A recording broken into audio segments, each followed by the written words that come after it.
Salam Bapak Ibu Saudara-saudari yang terkasih dalam Kristus. Selamat jumpa dengan saya Pastor Cornel CP. Semoga Bapak Ibu Saudara-saudari sekalian selalu berada dalam keadaan sehat dan bahagia. Tema renungan kita kali ini adalah Yesus sebagai pengajar yang berwibawa. Bahan renungan diambil dari Injil Markus bab 1 ayat 21 sampai dengan 28. Pada minggu ini kita memasuki masa liturgi minggu biasa yang keempat. Dalam sabda Injil kita mendengarkan Tuhan Yesus mengajar di rumah ibadat.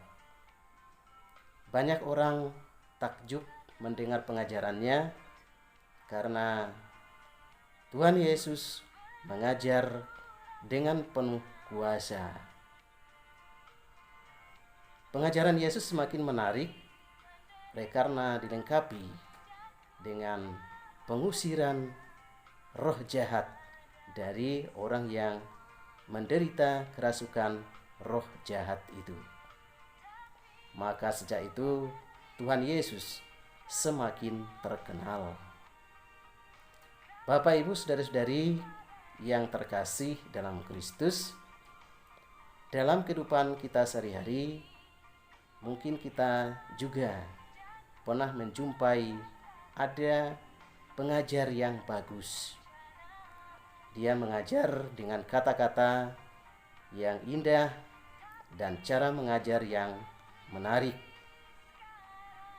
Yesus pun demikian. Yesus mengajar dengan kata-kata indah dan dengan cara yang menarik pula.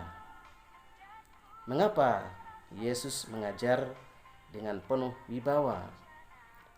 Oleh karena Yesus dalam mengajar penuh kuasa. Karena Yesus sendiri menghidupi apa yang diajarkannya. Artinya ialah pengajaran Yesus keluar dari hidupnya.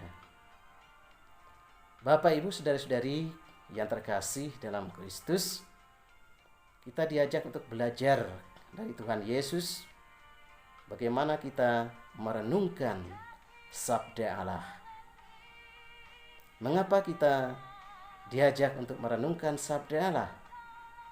Karena dengan merenungkan sabda Allah itu, kita akan menemukan kebenaran-kebenaran yang mampu membuat kita berubah ke arah hidup yang lebih baik.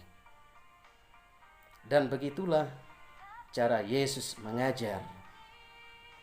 Dan bahkan dengan kata-kata yang indah, dengan sabdanya, Yesus mengusir roh jahat dari orang yang kerasukan roh itu. Bapak Ibu Saudara-saudari yang terkasih dalam Kristus, kita mendengarkan sabda Allah karena sabda Allah itulah yang dapat menyingkirkan kejahatan di sekitar kita. Bapak Ibu Saudara-saudari yang terkasih dalam Kristus, yang terpenting juga adalah bahwa kita diajak untuk memberikan ruang bagi Allah untuk menanamkan sabdanya di dalam kehidupan kita.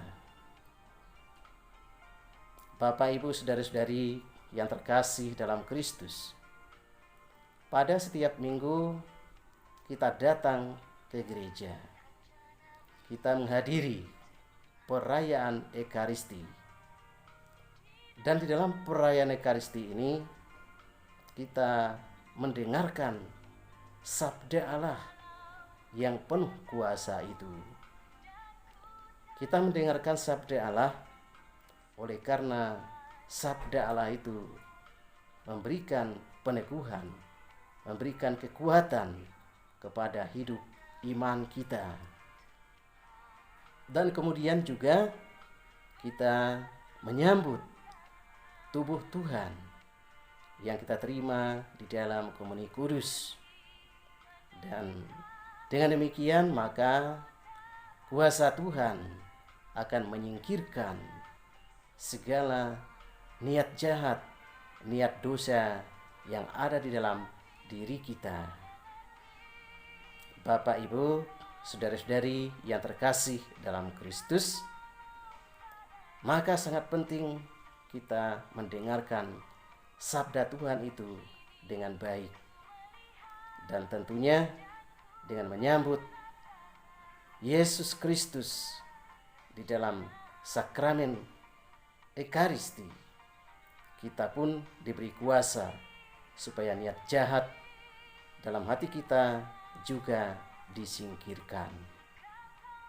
Bapak, Ibu, saudara-saudari yang terkasih dalam Kristus, karena itu marilah kita selalu datang kepada Tuhan pada setiap minggu. Oleh karena kita mendengarkan sabda Tuhan yang penuh kuasa, yang penuh wibawa itu. Dan sabda Tuhan itu akan senantiasa menjadi peneguhan bagi kita. Iman kita dikuatkan. Dan dengan menyambut tubuh Tuhan, maka hidup kita semakin dikuduskan bagi Allah. Semoga demikian. Tuhan memberkati kita. Amin.